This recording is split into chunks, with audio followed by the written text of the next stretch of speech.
Les contamos lo que hicimos. Les enseñamos tanto a Aníbal como a Martín como a los chicos en el primer encuentro con unos aparatos, con unos grabadores, a grabar sonidos de las comunidades de ustedes. Esos sonidos podían ser de la naturaleza, pero también podían ser voces o narraciones o canciones que de alguna manera representen la cultura de ustedes y la comunidad. Entonces, lo que hicimos fue unir esos sonidos y componerlos, armando lo que sería un paisaje sonoro. Ese paisaje sonoro tiene sonidos de la naturaleza, sonidos de la tierra, sonidos del viento, sonidos de las aves y sonidos de los habitantes de Loma Blanca y de Pinturas.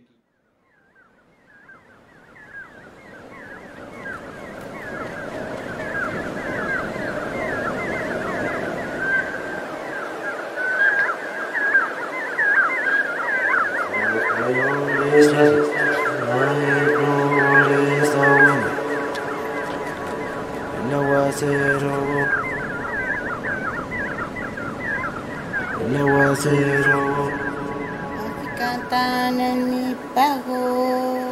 Te cante, compañero, grito como yo.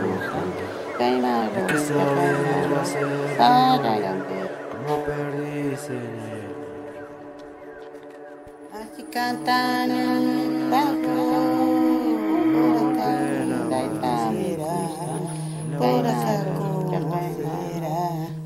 Así será, no será, de mañana se sabrá. De mañana. Cementerio o panteón Puerta Verde de Comique Añijo.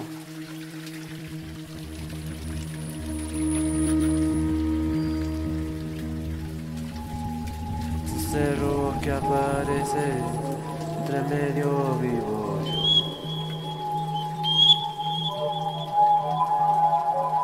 Como golpeando la caja, como golpea el aguacero. El aguacero golpea desde el cielo y hasta el suelo. Canten, canten, compañero, clarito como yo. Hay que saber hacer ruido.